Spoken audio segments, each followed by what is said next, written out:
बिस्मिल्लाहिर्रहमानिर्रहीम अस्सलाम वालेकुम। आज हम mathematics ninth class federal board उसकी एक्सरसाइज नंबर 6.5 का जो क्वेश्चन नंबर 7 है इसको समझेंगे। तो क्वेश्चन नंबर 7 के अंदर वो ये कह रहे हैं कि two man on opposite sides of tree are in line with it, कि दो हमारे पास मैन है यानी कि बंदे हैं, वो दरख्त के ओपोजिट साइड साइड पर खड़े हैं। मसलन ये दरख्त है, इस जगह पर एक बंदा दरख्त के इस साइड पर खड़ा है और एक बंदा ना दरख्त की दूसरी साइड के ऊपर खड़ा है। तो ये दो बंदे हैं जो दरख्त की ना ओपोजिट साइड्स के ऊपर खड़े हैं बंदे। अब वो ये कह रहे हैं कि ये एक लाइन में है, यानी कि यहां से अगर आप देखें ना, ये एक लाइन के अंदर हैं दोनों बंदे। अच्छा, उसके बाद इससे जो उन्होंने नेक्स्ट बात बताई है ना, वो ये बात बताई है। हाँ जी, उसके बाद वो ये कह रहे हैं they observe that angle of elevation, जो कि एंगल ऑफ एलिवेशन है ऑफ टॉप ऑफ ट्री, जो टॉप ऑफ ट्री के ऊपर, यानी कि ये जो दरख्त है उसकी जो टॉप है उसके ऊपर जो एंगल ऑफ एलिवेशन बन रहा है आर 30 डिग्री एंड 60 डिग्री। एक साइड के ऊपर 30 डिग्री बन रहा है और एक साइड पर 60 डिग्री बन रहा है। The height of tree is 15 metre, जो दरख्त है इसकी जो हाइट है जो इस साइड पर बनाई हुई है ना, ये भी दरख्त की हाइट है। मसलन ये साइड के ऊपर हमने बना दिया, तो बता दिया ये यहाँ से लेकर यहाँ तक, और ये नीचे जो ग्राउंड है, तो ये जो दरख्त की हाइट है ये कितनी है, 15 मीटर है। तो इसका मतलब ये दरख्त दरमियान से भी कितने मीटर है जी, 15 मीटर है। Find distance between the man, ये जो बंदे हैं इनके दरमियान जो फासला है, मसलन एक बंदा ये है और एक बंदा इस साइड पर है, इन दोनों बंदों के दरमियान जो फासला है वो मालूम करना है। तो ये क्वेश्चन है कि two man on opposite side of tree are in the line with it, के एक लाइन में दो बंदे खड़े हैं दरख्त के ऑपोजिट साइड पर मुखालिफ सिमत में। दे ऑब्जर्व डैट, उन्होंने ये ऑब्जर्व किया है angles of elevation of top of tree are 30 degree and 60 degree, के जो एंगल ऑफ एलिवेशन बन रहा है वो 30 डिग्री और 60 डिग्री बन रहा है। The height of tree is 15 metre, जो दरख्त है उसकी हाइट 15 मीटर है। Find distance between the man, जो बंदों के दरमियान डिस्टेंस है वो मालूम करना है। तो ये क्वेश्चन है। अब इस क्वेश्चन को ना हम इस तरीके से सॉल्व करते हैं। एक दफ़ा मैं इसको अरेज कर देता हूँ ये जो चीज़ है, उसके बाद इसको आगे से देखते हैं। अच्छा, इसके बाद यहाँ हम इस तरह ना इसकी डायग्राम बना सकते हैं। मसलन ये दरख्त की हाइट थी, तो जो ट्री है उसकी हाइट कितनी है जी, 15 मीटर। तो ये हमने ना 15 मीटर बना दी। अब इस साइड पर ये एंगल कितना बन रहा था, 30 डिग्री, तो इस तरफ हम क्या करेंगे, 30 डिग्री बना देंगे। अच्छा, ये अब हमने खुद लेट करना है कि जो नीचे वाली साइड है ना, बेस जो इस ट्राई की बन रही है, हम कहते हैं ये एक्स के बराबर है। और दूसरी साइड पर ये जो डायग्राम बनी है इसके अंदर एंगल कितना बनेगा जी, ट्राई के अंदर 60 डिग्री। इसकी भी हाइट वही होगी, यानी कि जो परपेंडिकुलर है, परपेंडिकुलर किसके बराबर है, जो ट्री है उसकी हाइट के बराबर है, वो भी कितनी है जी, 15 मीटर। इसके ये नीचे जो बेस है ना इस डायग्राम की, उसको हमने ना लेट करना है, वो वाई के बराबर है। तो अब दो बंदों के दरमियान जो फासला बनेगा वो एक्स प्लस वाई बनेगा, यानी कि अगर एक्स और वाई की वैल्यूज को अगर हम सम कर लें, तो यहाँ तक एक्स है और इस साइड पर क्या है, वाई है। तो इन दोनों को जब हम ऐड करेंगे तो हमारे पास ना जो मैन वन और मैन टू, यानी कि दो जो बंदे हैं ना उनका दरमियानी फासला निकल आएगा। अच्छा, applying tan theta on both try angle, अब ये जो दोनों ट्राई एंगल्स है ना इनके ऊपर टेन थीटा लगेगा। उसकी वजह ये है कि हमारे पास परपेंडिकुलर की वैल्यू है और बेस की वैल्यू हमने फाइंड करनी है। ये दो चीजें हैं, परपेंडिकुलर और बेस, और एंगल अगर गिवन हो तो टेन थीटा लगता है। इसके अंदर भी परपेंडिकुलर और नीचे बेस और एक एंगल गिवन है, तो हम ना टेन थीटा अप्लाई कर लेंगे। तो अब इस साइड पर मैं आपको दिखाता हूँ कि टेन थीटा हमने अप्लाई किया इस जगह पर टेन 30 डिग्री, ये इस तरह करके बना हुआ था, ये 30 डिग्री था इधर, तो इस वजह से ये हमने 30 लिख लिया। और ये वाली साइड 15 थी और नीचे वाली एक्स थी। तो टेन थीटा बराबर परपेंडिकुलर ओवर बेस, इधर परपेंडिकुलर 15 और बेस कितनी आ गई जी, एक्स आ गई। अच्छा, उससे नेक्स्ट स्टेप में हमने tan 30 की वैल्यू पुट करनी है। tan 30 बराबर होता है 1/√3 के बराबर होता है। अब इसको क्रॉस मल्टीप्लाई करते हैं, ये इधर आ जाएगा और ये वाली टर्म इधर आ जाएगी। तो 1 ने x से मल्टीप्लाई होना तो x ही आ जाएगा, और बाकी जो 15 ने स्केयर रूट 3 के साथ मल्टीप्लाई होके ये आंसर आ जाएगा 15 × स्केयर रूट 3। तो ये x की वैल्यू हमने फाइंड कर ली है। अब जो दूसरी डायग्राम थी ना वो इस तरह थी, यानी कि ये वाली साइड तो 15 थी और नीचे वाली साइड को हमने किसका नाम दिया हुआ था, y का। और ये जो साइड है ना, ये एंगल ये किसके बराबर था, 60 डिग्री के। अब हमने ना ये 60 डिग्री लिखना है, क्योंकि टेन का फार्मूला लगाना है, और एंगल कितना पुट करना है जी, थीटा की जगह 60 डिग्री लिख देंगे, परपेंडिकुलर की जगह 15 और बेस की जगह पर वाई। अब tan 60 की ये वैल्यू होती है खाली स्केयर रूट 3। tan 30 होता है 1/√3 और tan 60 होता है स्केयर रूट 3। अब इसको ये वाई इधर डिवाइड हो रहा है, इधर आकर मल्टीप्लाई हो जाएगा, ये बनेगा स्केयर रूट 3 वाई =15। अब स्केयर रूट 3 मल्टीप्लाई हो रहा है, इधर आकर डिवाइड हो जाएगा, ये हमारे पास ना वाई की वैल्यू आ गई। अब हमने ना एक्स और वाई दोनों की वैल्यूज को ना ऐड करना है। No add X and Y, तो ये हमारे पास किसकी वैल्यू है, एक्स की, और ये वाली वैल्यू किसकी है, वाई की। अब इसका हमने ना एलसीएम लेना है। तो इस टर्म के नीचे कुछ नहीं है, तो इधर हम खुद 1 लिखेंगे ताकि हमने एलसीएम ले सकें।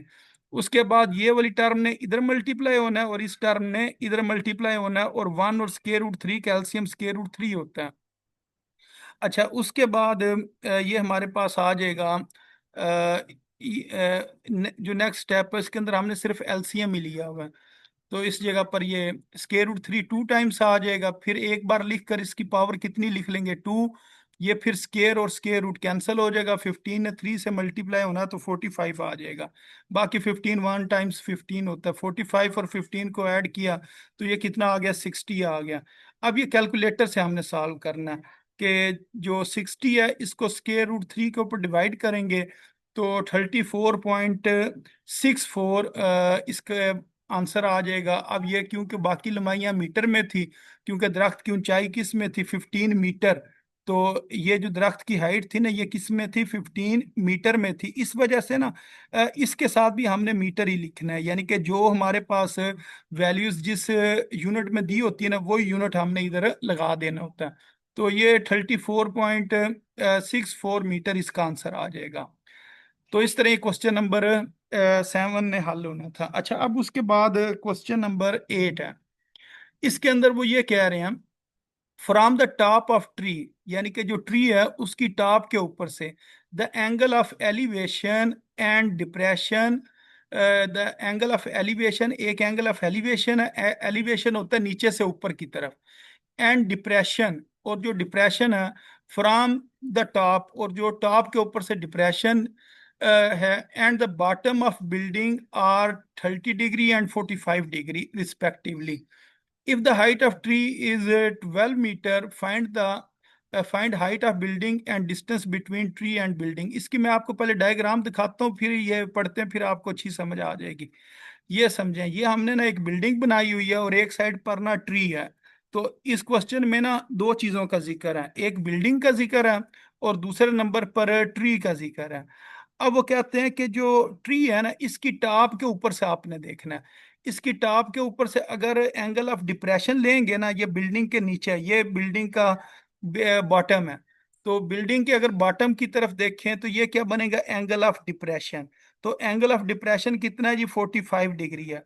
अगर इस दरख्त के ऊपर से हम बिल्डिंग की टॉप को देखें, ये टॉप है बिल्डिंग की, तो इस साइड पर जो एंगल बन रहा है ना ये एंगल ऑफ एलिवेशन है, ये वाला जो 30 डिग्री है।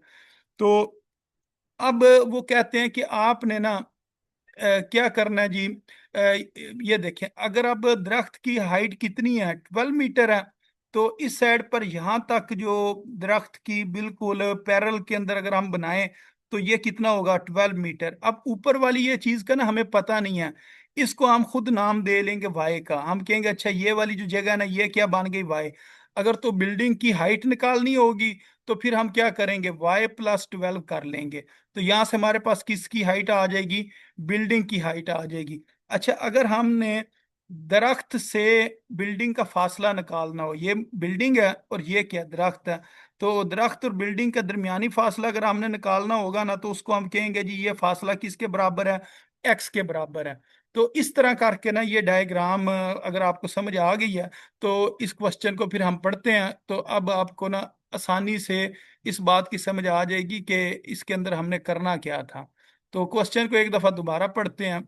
तो वो ये कह रहे हैं, from the top of tree, दरख्त की जो टॉप है उधर से, the angle of elevation and depression, जो एंगल ऑफ एलिवेशन बन रहा है और एंगल ऑफ डिप्रेशन बन रहा है, तो कौन कौन सा बन रहा है, पहले एलिवेशन का जिक्र है तो फिर पहले किसका जिक्र आएगा, टॉप का। और जब जिक्र आएगा डिप्रेशन का तो फिर किसका जिक्र आ जाएगा जी, बॉटम का आ जाएगा। तो जो एंगल ऑफ एलिवेशन पहले नंबर पर आ रहा है, तो इधर 30 डिग्री भी पहले नंबर पर आ रहा है। तो 30 डिग्री जो होगा वो क्या होगा, एंगल ऑफ एलिवेशन आए होगा। और दूसरे नंबर पर क्या आ रहा है, बॉटम का जिक्र आ रहा है और डिप्रेशन का जिक्र आ रहा है।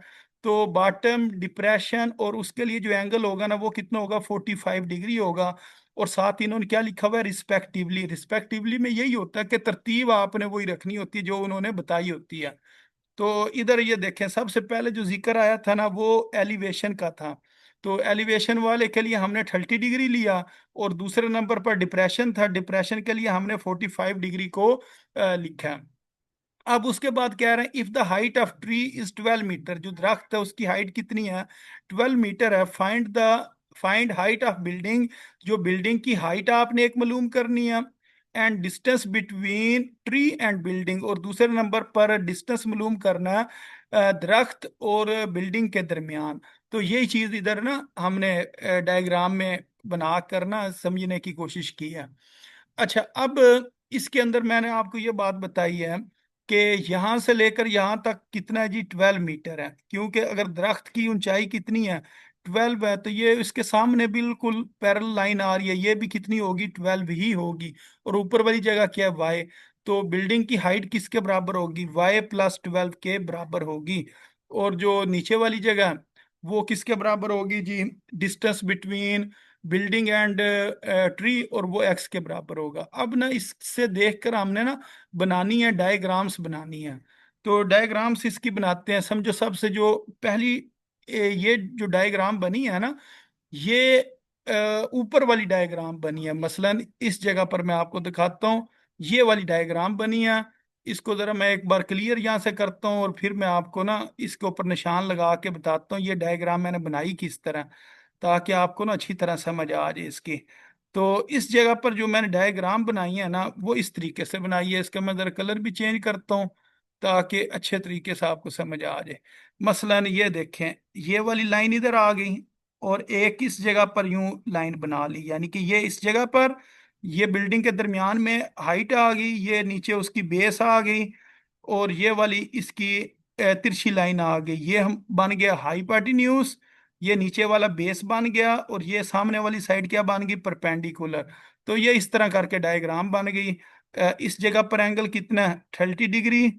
और ये वाली साइड किसके बराबर है, वाई के बराबर है। नीचे वाली साइड किसके बराबर है, नीचे वाली साइड एक्स के बराबर होगी। क्यों एक्स के बराबर होगी, क्योंकि जितना फासला इस जगह पर है, यानी कि जो नीचे वाली साइड के ऊपर जितना फासला है ना, सेम उतना ही फासला ऊपर होगा। अगर यहाँ से लेकर यहाँ तक लेंथ किसके बराबर है, एक्स के बराबर है, तो इस जगह पर भी लेंथ किसके बराबर होगी, एक्स के बराबर होगी। एक तो ये डायग्राम बनेगी।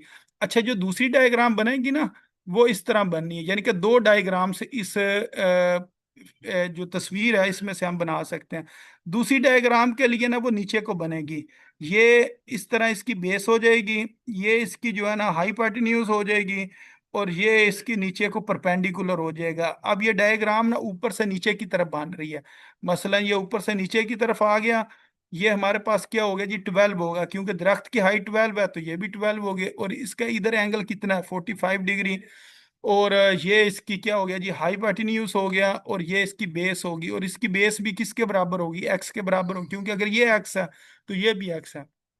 तो ये याद रखना है, ये जरूरी नहीं है कि एंगल इस तरफ हो, तो एंगल इस तरफ भी हो सकता है। एंगल के बिल्कुल सामने जो है ना परपेंडिकुलर होता है। तो ये जो 45 है इसके बिल्कुल सामने ये साइड है, इस वजह से इसको हम क्या कहेंगे, परपेंडिकुलर।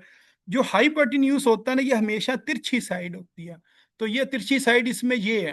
तो इस वजह से ये क्या है, इसका हाइपोटेन्यूज है। और बेस क्या है ये? तो ऐसी क्वेश्चन या ऐसी डायग्राम जिसमें परपेंडिकुलर और बेस ये दो चीजें हमारे पास हों, या इन दो में से कोई एक चीज और एक एंगल हो, तो हम कौन सा फार्मूला लगाते हैं? टेन थीटा का फार्मूला लगाते हैं।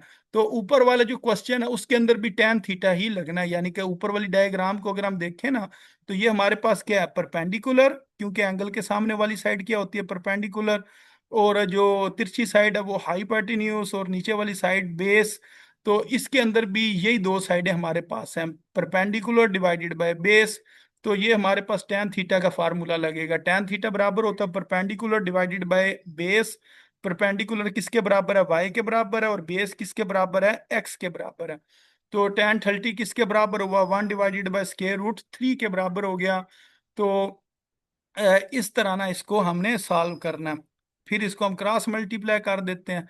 ये एक्स डिवाइड हो रहा है, इधर आकर मल्टीप्लाई हो जाएगा। यहाँ से हमने ना वाई की वैल्यू निकाल ली है, लेकिन अभी हमने ना एग्जैक्ट वैल्यू नहीं आई है, क्योंकि एक्स की वैल्यू अगर होगी तो फिर हमारे पास वाई की वैल्यू आएगी।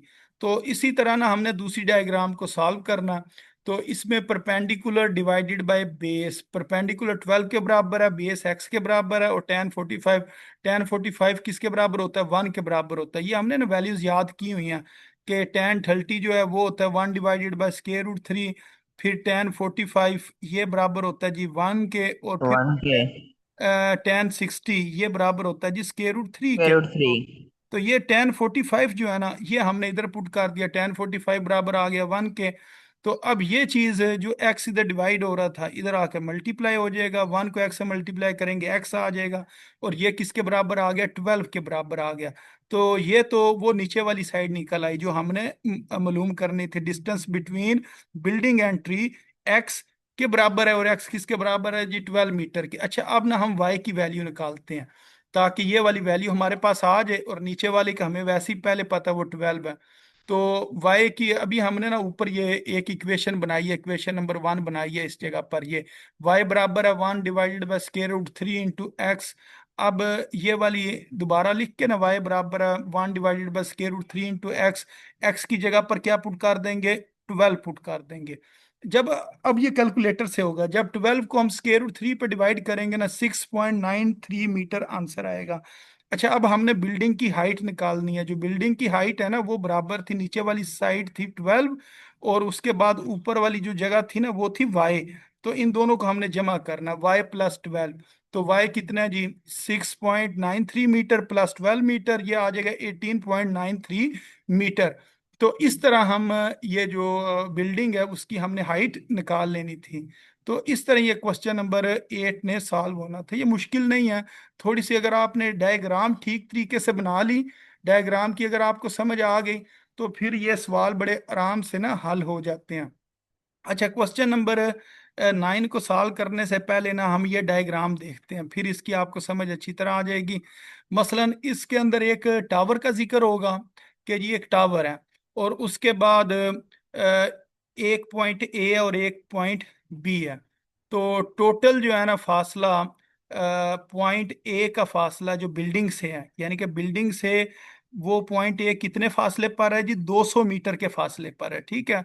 तो उस वक्त जो एंगल बन रहा है ना, जब वो 200 मीटर के फासले पर है, तो एंगल जो बन रहा है ना उसको हम क्या देते हैं? अल्फा। उनका मुझे ये नहीं पता कि एंगल की कितनी वैल्यू है। तो उसको हमने ना खुद अपने पास से लेट कर लिया, हमने कहा जी वो अल्फा के बराबर है। फिर बंदा ना 80 मीटर आगे आ जाता है, यानी कि 80 मीटर ना बिल्डिंग की तरफ आ जाता है। तो उधर आके फिर बिल्डिंग की ना टॉप को देखता है। पहले उसने 200 मीटर दूर, बिल्डिंग से 200 मीटर दूर था, उधर खड़े होकर उसने टॉप को देखा। फिर वो बंदा जो है ना 80 मीटर आगे आ गया, 80 मीटर आगे आके फिर उसने दोबारा किया, देखिए जी, जो बिल्डिंग है ना उसकी टॉप को उसने देखा। तो उस टाइम जो एंगल बन रहा है ना वो एंगल कितना है जी? बीटा। ठीक है, वो भी हमने भी ना फाइंड करना होगा कि वो एंगल बनता कितना है जी, अल्फा कितना है, बीटा कितना है, वो बात का मसला है, ठीक है। बाकी जो टावर है ना उसकी हाइट कितनी है जी? एच है, हमें नहीं पता वो उसकी बुलंदी कितनी है। तो उसको हम सिर्फ कह देते हैं जी वो एच के बराबर है। तो ये चंद एक चीजें ना उन्होंने क्वेश्चन में बताई होंगी कि एक टावर है, तो टावर से 200 मीटर के फासले के ऊपर एक बंदा खड़े होकर बिल्डिंग की ऊपर देख रहा है, तो एंगल ऑफ एलिवेशन जो है ना वो हम खुद लेट करेंगे जी अल्फा। फिर वो 80 मीटर आगे आ गया, फिर उसने दोबारा ऊपर देखा, फिर जो एंगल बन रहा है उसको हम बीटा कह देंगे। उसके बाद या तो वो कहेंगे जी हाइट ऑफ जो टावर है ना वो मालूम करें, इस तरह का कोई क्वेश्चन होगा। अच्छा, अब हम क्वेश्चन को पढ़ते हैं कि क्वेश्चन में वो क्या कह रहे हैं। वो कह रहे हैं फ्रॉम अ पॉइंट ए, एक पॉइंट ए है, ऑन अ ग्राउंड जो जमीन के ऊपर है, at a distance of 200 metre, यानी कि एक पॉइंट ए है जो जमीन के ऊपर, पॉइंट आपने ए लेना है जो 200 मीटर के ऊपर है।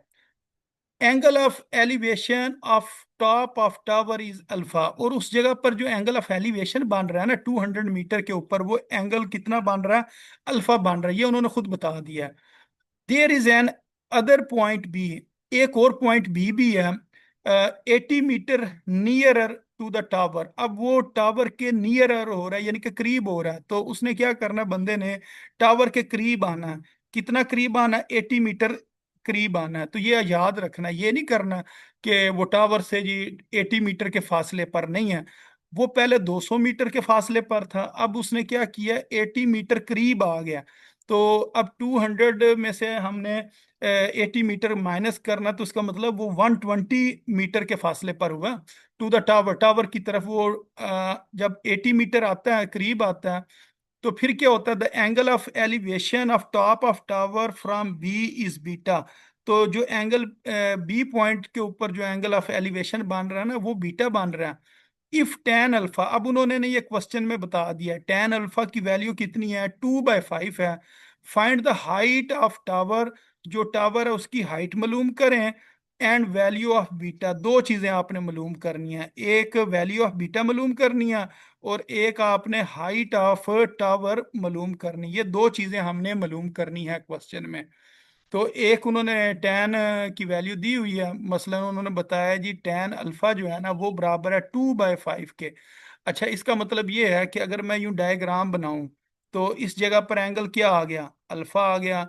तो टेन अल्फा किसके बराबर होता है, परपेंडिकुलर डिवाइडेड बाय बेस। इधर परपेंडिकुलर 2 है और बेस कितना है, 5 है। ठीक है, ये इस तरह करके डायग्राम बनेगी। तो यहाँ से हम ना अल्फा की वैल्यू भी निकाल सकते हैं, लेकिन हमने क्या करना है, एक एच की वैल्यू निकालनी है और एक बीटा की वैल्यू निकालनी है। तो ये हमने ना पहले डायग्राम बना ली। तो इधर से ना दो डायग्राम्स बनेंगी, एक जो डायग्राम बनेगी ना अल्फा वाली, तो वो इस तरीके से बनेगी, यानी कि उसके जो इस जगह पर अल्फा होगा, इस साइड पर एच होगा, और नीचे कितना फासला होगा, 200 मीटर। तो निचली साइड जो बेस है ना वो 200 मीटर के बराबर होगी। अच्छा, एक डायग्राम बनेगी जो एंगल तो होगा बीटा, इस जगह पर एंगल कितना बनेगा, बीटा, और नीचे वाली जगह कितनी होगी। तो ये देखें, ये 80 मीटर आगे आया ना, तो 200 में से 80 माइनस करेंगे तो नीचे कितना बनेगा, 120। ये वाली साइड बन जाएगी 120, और इस साइड पर क्या आ जाएगा, एच आ जाएगा, क्योंकि दोनों डायग्राम में ये जो परपेंडिकुलर है ना वो सेम है। तो इस तरह ना दो डायग्राम्स हमने बनानी है, फिर उन डायग्राम्स को हमने सॉल्व करना है। अच्छा, अब इधर आ जाते हैं, यानी कि ये फर्स्ट डायग्राम आ गई, ये हाइट कितनी आ गई, एच, नीचे वाली साइड कितनी आ गई, 200 मीटर, और ये एंगल कितना आ गया, अल्फा आ गया। अब हम लिखेंगे जी टेन थीटा या टेन अल्फा। तो टेन थीटा का ये फार्मूला होता है परपेंडिकुलर डिवाइडेड बाय बेस। इधर थीटा से क्या मुराद है, इधर थीटा से मुराद है अल्फा, परपेंडिकुलर से मुराद है एच, और बेस से मुराद है 200। तो ये हमारे पास ना टेन अल्फा की वैल्यू आई है। ठीक है, एक टेन अल्फा की वैल्यू क्वेश्चन में गिवन है, ये लिखा हुआ है साथ, गिवन इन क्वेश्चन। तो उन्होंने क्वेश्चन में क्या बताया था कि टेन अल्फा किसके बराबर है, 2/5 के बराबर है। अब हम क्या करेंगे, इन दोनों को ना कंपेयर करेंगे, एक इस इक्वेशन को, एक इस इक्वेशन को। अब एक साइड पर ये लिख देंगे h/200 लिख दिया, दूसरी साइड पे 2/5 लिख दिया। अब इसको हम ना क्रॉस मल्टीप्लाई करते हैं, 200 इधर डिवाइड हो रहा है, इधर आके मल्टीप्लाई हो जाएगा। जब 2 को 200 से मल्टीप्लाई करेंगे कितना आ जाएगा, 400, 400 को 5 पे डिवाइड किया, कितना आंसर आ गया, 80 आ गया। और 80 किसका आंसर आया, एच का आया। और एच क्या चीज है, हाइट ऑफ टावर है, तो हम कहेंगे so height of tower is 80 metre. जो हाइट है टावर की वो कितनी है जी, 80 मीटर है। अच्छा, अब हमने ना बीटा की वैल्यू निकालनी है। तो उसके लिए हमने ये दूसरी डायग्राम बनाई, जिसके नीचे हम क्या लिखेंगे, 120, और इस साइड पर एच लिखेंगे और ये लिखेंगे बीटा। तो ये अभी हमने ना एच की वैल्यू फाइंड की है, जो कि 80 मीटर के बराबर आई है। नीचे वाली साइड किसके बराबर है, 120 के, क्योंकि 200 में से जब हमने 80 को माइनस किया था ना, तो हमारे पास कितना आया था, 120 आया था। अब ये क्या, बीटा। अब हम ना फार्मूला लिखेंगे कि टेन थीटा बराबर होता है परपेंडिकुलर डिवाइडेड बाय बेस। तो थीटा की जगह पर क्या लिख देंगे, बीटा, परपेंडिकुलर की जगह पर 80 और बेस की जगह पर 120। अब इसकी हमने कटिंग करनी है, जीरो जीरो से कट हो जाएगा।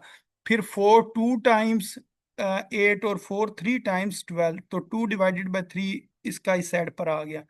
तो अब ये जो टेन होता है ना, टेन दूसरी तरफ आके ना टेन इनवर्स हो जाता है। अब टेन इनवर्स 2/3, ये कैलकुलेटर के ऊपर ना एक शिफ्ट का बटन होता है। तो शिफ्ट का बटन दबा के फिर आपने क्या करना है, टेन का बटन दबाना है। सबसे पहले शिफ्ट का बटन दबाना है, तो कैलकुलेटर की स्क्रीन के ऊपर ना छोटा सा एस लिखा जाएगा।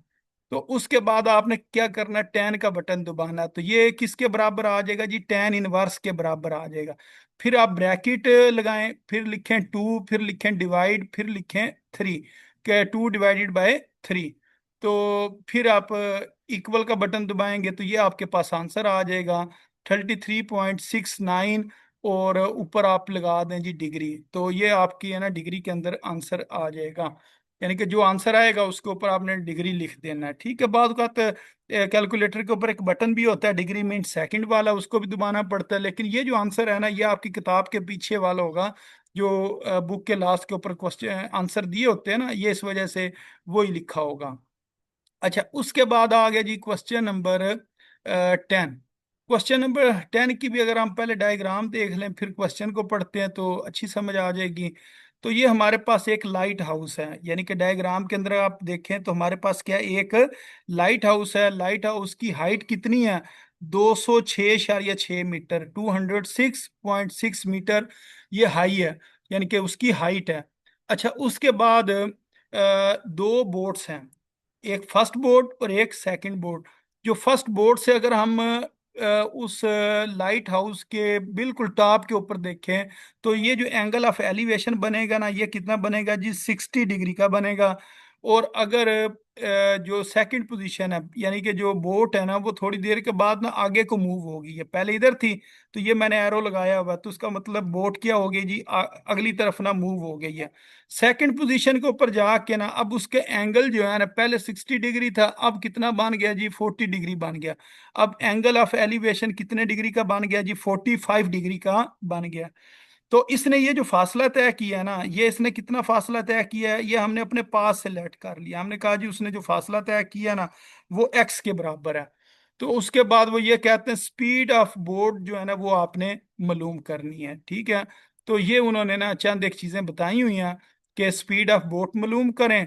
तो पहले हमारे पास अगर डिस्टेंस होगा तो फिर हम जो स्पीड है ना वो निकाल सकते हैं, क्योंकि जो स्पीड का फार्मूला होता है वो होता है डिस्टेंस डिवाइडेड बाय टाइम होता है। तो इस वजह से डिस्टेंस डिवाइडेड बाय टाइम के लिए हमें क्या करना पड़ेगा कि पहले हम डिस्टेंस निकालेंगे, बाकी टाइम देखते हैं क्वेश्चन में उन्होंने क्या पता दिया हो। अब हम क्वेश्चन की तरफ आ जाते हैं। तो क्वेश्चन में वो क्या कह रहे हैं, अ boat a boat moving away from a light house. एक लाइट हाउस है, उससे एक जो बोट है वो क्या कर रही है, मूविंग अवे, उससे परे जा रही है। यानी कि जो बोट है वो किधर को मूव कर रही है, लाइट हाउस से अवे मूव कर रही है। यानी कि अगर यहाँ पर लाइट हाउस है ना, तो लाइट हाउस से वो अवे जा रही है, दूर जा रही है। और वो जो लाइट हाउस है वो कितने मीटर का है जी, 206 मीटर हाई है। जो लाइट हाउस है वो 206 मीटर हाई है। टेक्स 120 सेकेंड, ये देखे ना, अब टाइम का जिक्र आ गया। टाइम उन्होंने कितना बताया जी, 120 सेकेंड्स उसको लगते हैं। किस काम के लिए लगते हैं जी, to change the angle of elevation of the top of lighthouse from 60 degree to 45 degree. पहले उसके एंगल 60 डिग्री बन रहा था और बाद में उसके एंगल कितना बना जी, 45 डिग्री बना। Find the speed of boat, फिर आपने जो स्पीड ऑफ बोट है वो आपने मालूम करनी है। यानी कि एक लाइट हाउस है, लाइट हाउस से एक बोट है वो अवे जा रही है और 120 सेकंड लगते हैं कि पहले उसका एंगल 60 डिग्री था और बाद में उसका एंगल कितना हो गया 45 डिग्री उसके एंगल हो गया। इस सारे एंगल चेंज होने में जो टाइम लगा है वो कितना लगा है जी 120 सेकंड लगे हैं। तो फिर बताएं कि बोट कितनी स्पीड से जो लाइट हाउस है उससे अवे जा रही है। तो अब इस जगह पर हम ये फार्मूला लिखेंगे कि स्पीड बराबर होती है डिस्टेंस डिवाइडेड बाय टाइम। तो टाइम का तो हमें उन्होंने क्वेश्चन में बताया 120 सेकंड है।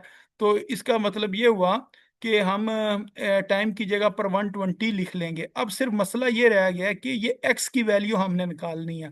तो इस एक्स की वैल्यू को निकालने के लिए हमें कुछ डायग्राम्स वगैरह बनानी पड़ेंगी। Now we find the distance. अब हम डिस्टेंस मालूम करेंगे फ्रॉम पोजीशन फर्स्ट, जो फर्स्ट पोजीशन है, to second position. First position और सेकंड पोजीशन का दरमियान जो फासला है वो हमने मालूम करना है, और वो फासला किसके बराबर है जी एक्स के बराबर है।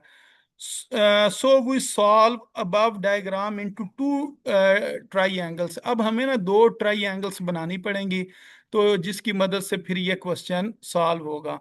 अच्छा, तो इस जगह पर अगर देखें तो ये दो डायग्राम्स बनी हुई हैं। तो पहले ये डायग्राम है, इस डायग्राम में से हमने ना दो मजीद डायग्राम्स बनानी है। इसको मैं ज़रा आपको बड़ा करके दिखाता हूँ। तो ये इतना सा ना यानी कि ये डायग्राम है। तो इस डायग्राम के अंदर ये किसकी हाइट आ गई? ये जो हाइट है ना, ये हाइट है टावर की, जो कि लाइट टावर है, लाइट हाउस है, जो कि 206.6 मीटर उसकी बुलंदी है। और एक एंगल इधर बन रहा है जी 60 डिग्री, और एक इस जगह पर बन रहा है जी 45 डिग्री। और ये वाला फासला किसके बराबर है? एक्स के बराबर है। अच्छा, ये वाला फासला हमें ना खुद लिखना पड़ेगा, ये लेट करना पड़ेगा कि ये वाला जो फासला ने ये किसके बराबर हो गया जी वाई के बराबर हो गया। अब इसकी ना हम दो डायग्राम्स बनाते हैं। जब डायग्राम बनेगी ना 45 डिग्री वाली, तो नीचे वाली साइड के ऊपर एक्स और वाई दोनों आएंगे, एक्स प्लस वाई लिखना पड़ेगा क्योंकि ये डायग्राम इधर तक बन रही है। और जब हम डायग्राम दूसरी बनाएंगे ना वाई वाली, तो इधर एंगल कितना आ जाएगा 60 डिग्री। तो इधर हम सिर्फ 60 लिखेंगे और नीचे क्या लिखेंगे वाई। और इधर क्या होगा एच, और एच की वैल्यू होगी 206.6। और जब 45 डिग्री होगा तो फिर नीचे एक्स प्लस वाई हमें लिखना पड़ेगा। तो अब ये आ गया जी tan theta perpendicular divided by base. तो इधर एंगल कितना है जी 45 डिग्री। परपेंडिकुलर किसके बराबर है? ये एंगल के सामने वाली साइड परपेंडिकुलर है जो कि एच के बराबर, और एच की वैल्यू कितनी 206.6 मीटर। और नीचे बेस है और बेस की वैल्यू कितनी है जी एक्स प्लस वाई। तो इसको इसी तरह लिख देंगे। टेन 45 वन के बराबर होता है, ये डिवाइड हो रहा है, इस साइड पर आकर मल्टीप्लाई होगा। जब वन किसी चीज के साथ मल्टीप्लाई होता है तो सेम वही आंसर आ जाता है। तो ये एक्स प्लस वाई ये किसके बराबर आ गया? 206.6 मीटर के बराबर आ गया। इसको इक्वेशन नंबर 2 का नाम दे करना छोड़ देते हैं। अब वो 60 डिग्री वाली डायग्राम बनाते हैं। तो ये 60 डिग्री लिख लिया, ये वाली साइड एच है और नीचे वाली साइड क्या है? वाई है। तो ये टेन 60 बराबर h divided by y. Tan 60 की वैल्यू होती है स्केयर रूट 3। तो फिर वाई इधर डिवाइड हो रहा है, इधर आकर मल्टीप्लाई हो जाएगा। फिर ये स्केयर रूट 3 इधर डिवाइड मल्टीप्लाई हो रहा है, इस साइड पर आके डिवाइड होगा। अब इसको ना हमने क्या करना है, ये जो वैल्यू हमारे पास आ गई ना वाई की वैल्यू, इस वाई की वैल्यू को हम पुट कर देते हैं इक्वेशन नंबर 2 में। इक्वेशन नंबर 2 ये थी एक्स प्लस वाई जो के बराबर थी 206.6 के। अब वाई की जगह पर ये लिख दिया। ठीक है, अब इसको हम कैलकुलेटर से सॉल्व करते हैं। बेशक पहले सॉल्व कर लें या इस जगह पर आकर सॉल्व कर लें। जब हम 206.6 को स्केयर रूट 3 पे डिवाइड करेंगे 119.3 आएगा। तो ये इधर प्लस हो रहा है, इसने दूसरी साइड पर आकर माइनस हो जाना। तो जब 206.6 में से 119.3 को माइनस करेंगे तो कितना फासला आ जाएगा? 87.3 आएगा। ये किसकी वैल्यू आई? एक्स की वैल्यू आई। अब वो असल फार्मूले में पुट करते हैं कि स्पीड बराबर होती है distance divided by time. Distance x है और टाइम कितना है जी टी है। एक्स की वैल्यू 87.3, और नीचे टी की वैल्यू लगा दीजिए 120 सेकेंड। तो जब इसको हम डिवाइड करेंगे तो 0.73 मीटर पर सेकेंड इसका आंसर आएगा, क्योंकि ऊपर फासला है, फासले का यूनिट मीटर है, नीचे टाइम है और टाइम का यूनिट क्या है? सेकेंड है। तो इस वजह से ना मीटर पर सेकंड आएगा, और मीटर पर सेकंड स्पीड या वेलोसिटी का यूनिट होता है। तो इस तरह ना ये जो क्वेश्चंस थे इन्होंने सॉल्व होना था। तो ये हमारी जो 6.5 एक्सरसाइज है, तो वो भी अल्हम्दुलिल्लाह कंप्लीट हो गई है। तो उम्मीद है इंशाल्लाह आपको इन क्वेश्चंस में ना मसला नहीं बनने लगा। तो ये काफ़ी आसान क्वेश्चन है, सिर्फ इसकी डायग्राम की अगर समझ आ जाए और अच्छे तरीके से हम डायग्राम को बना के फिर उसके आगे ट्राइंगल से उसमें से बना लें, तो फिर ये क्वेश्चन बड़े आसानी से ना सॉल्व हो जाते हैं। हाँ जी, अब आप बताएं कि अगर किसी क्वेश्चन में कोई मसला है तो बताएं, वो मैं आपको समझा देता हूँ। हाँ सर, समझ आ गया। हाँ, जिनकी समझ आ गई है ना, ये आसान ही थे क्वेश्चन। ठीक है, अब जो इसके बाद होगा ना टॉपिक, जो सिक्स पॉइंट यस। सिक्स हमने करनी है, ठीक ठीक। है। ये बहुत इंपॉर्टेंट एक्सरसाइज है। ठीक है, ये ऐसी एक्सरसाइज है जो बेरिंग प्रॉब्लम से रिलेटेड है। ये पहले किसी क्लास में भी नहीं थी, मसलन 10th में भी नहीं थी, फर्स्ट ईयर सेकंड ईयर और उससे आगे जो क्लासेस है ना, उसके अंदर ये पढ़ाई नहीं जाती थी मैथ के अंदर। तो ये इन्होंने ना नया टॉपिक इसके अंदर शामिल किया, बेरिंग्स प्रॉब्लम से रिलेटेड ये क्वेश्चंस होंगे। तो ये आपने ना इसको ध्यान से समझने की कोशिश करनी है, इंशाल्लाह समझ आ जाएंगे, ये मुश्किल नहीं है। ठीक है, तो ये जो होते हैं ना बैरी ओके जहाज सर। वगैरह, तो उसके अंदर जो डायरेक्शन वगैरह निकाली जाती है कि बैरी जहाज किस तरह मूव कर रहा है, तो उसके अंदर ये चीज़ें इस्तेमाल होती हैं बेरिंग से रिलेटेड वाली ना। तो इंशाल्लाह ये हम कल करेंगे। तो इसमें जो भी कोई चीज़ें होंगी वो साथ साथ मैं आपको समझाता जाऊंगा। तो उम्मीद है इंशाल्लाह आपको समझ भी आ जाएंगी। ये तो तकरीबन कह ले हमारा थोड़ा ही काम रह गया, 2 से 3 दिन लगेंगे, ये वाले जो चैप्टर है ना ये कंप्लीट हो जाएगा। बाकी आपका क्वेश्चन हो तो आप मुझे ना व्हाट्सएप कर दिया करें। ठीक है, तो वो फिर मैं आपको ना टाइम निकाल के वो भी समझा दिया करूंगा। हाँ जी, अगर किसी और का ओके सर। तो वो बता दें जी।